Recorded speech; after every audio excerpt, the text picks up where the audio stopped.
Okay, let's move our way up from our lower half. Now, how do we connect the upper half and lower half? Let's use a reference point of this PVC pipe.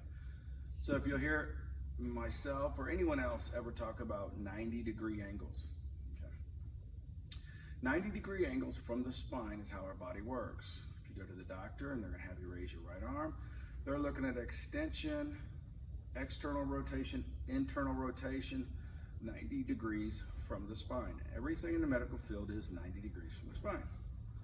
So this is 90 degrees here from my spine, okay? If I tilt this way, I'm still 90, I'm holding 90. No matter what, my arm stays at 90. 90 degrees are our strongest points of bridges, the body. Pretty much everything uses a 90 degree just because it's a strong joint. Honestly, it's easy to find. So as we go through this, we're going to consider this 90 degrees with our spine. This is when people start talking about on plane, okay? We're talking about, does our barrel get on plane with the bat? Now, what is on plane? On plane is going to adjust, depends on many different factors. Pitch height, okay? Pitch location, the height of the pitcher, the release point. So this and this is going to be two different, angles. You get a guy that's under here, definitely a different angle. So there is no 100% right angle, okay? What we do know is that no matter what the numbers are, we want to get behind the ball. So if the ball is coming from that area at this, we know that we want to get behind it and drive it. It doesn't matter if we are taking a nail and a hammer. We drive nails, we don't screw nails. If it's in the ceiling, we got to get behind it and drive it. If it's in the floor, we have to get behind it and drive it. It's no different than a baseball. So yes, attack angles, launch angles, they are a thing. They're just much easier to say, let's figure out how to get directly behind a ball. And that's why we've adjusted the barrel so that you have to get directly behind it and drive it. It's impossible not to with a SABRE bat. That's why we're going to barrel more balls. So one of the really nice drills that I've come up with that has worked is, how do I get my hands out of a swing, okay? How do I let my torso, all right, and my hips pull everything through?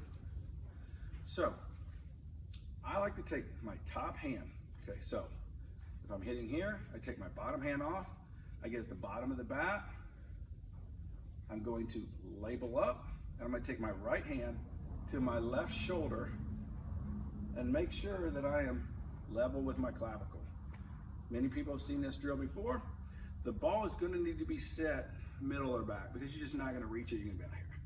And what we want to do is just feel rotation. Now what you'll notice is if I don't get through this swing with my shoulder and my hips, I stop here and I don't get there. So what I'm going to tell people is, get your shoulder through contact. Now watch, I can do this, but watch when the barrel releases.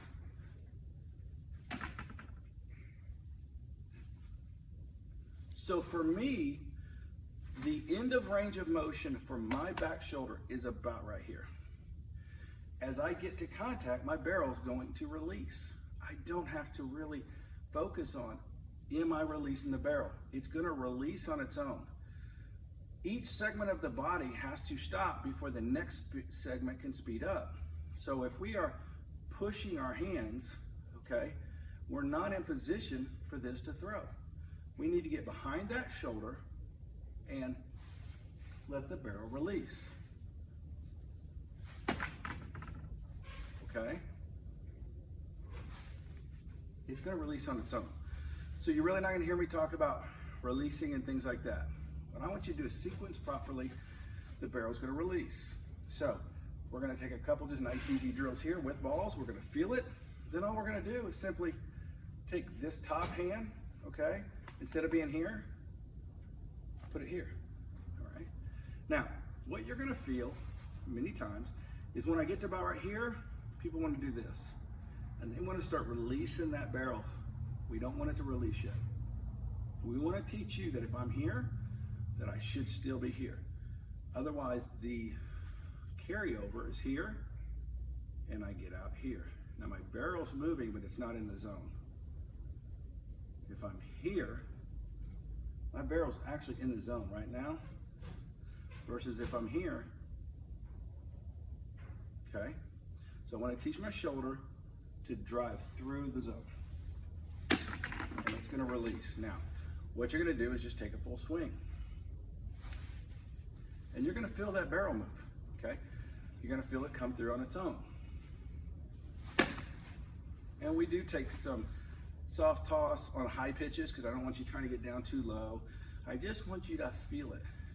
Then you can be here. Now, if you'll notice, this is a 90-degree angle with my spine. This is a 90-degree angle with my spine. And I'm just gonna feel it and turn it. And turn it. And turn it. Everything's gonna come through.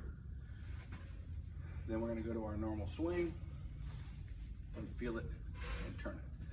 I would take a minimum of 10, okay, of each position for that drill, just on balls right here, so that you can start to feel it as you move through it, okay? You're going to adjust some pitches, some things like that, okay? So you get better adjustability. How do I get to those pitches? Start feeling your body move through. But that is a very, very, very strong drill to hit with the hips and the torso and get the hands out of it. Now, how do we get our hands in the right position? Here's when we go to, many times, our long trainer. And the reason why we go to something extremely heavy, extremely long, is so I can feel that barrel tip. Now, if I am in a position and I'm loading, and I am loading with my bicep and my front delts, this thing is heavy. You'll get kids and guys, girls, that want to do this. They think they're loading, and they're loading here. That scap, that muscle that's behind that bone right there, is the proper load. Now, if I'm loaded there, I can hold this thing all day long. And what we want you to do is be able to find that load every single time. So I would be here, the drills that we use here, warm-up drills. Can I hold that with no problem? Do I feel my barrel tip? What you're gonna see is this. It's heavy, I can't do it. Well, once you find that pivot point and you lock that scap in, you're gonna be able to. We have 10-year-olds that do it with a 36-inch bat, okay? They just wanna feel it, okay?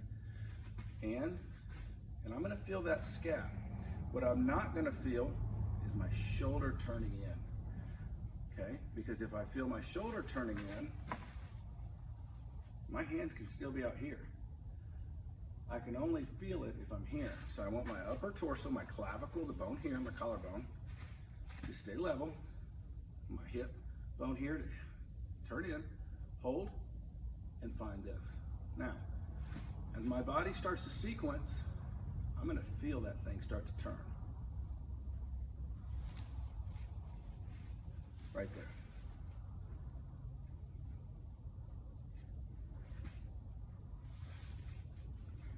With a 36-inch bat. Use your game bat, whatever you have. Find a long hang trainer, you know, I'm on the website. But the main thing is to be able to find that back. You have got to feel that scap load. That scap is what is holding all the energy that is being created by that strong lower half, that strong core that is about to release.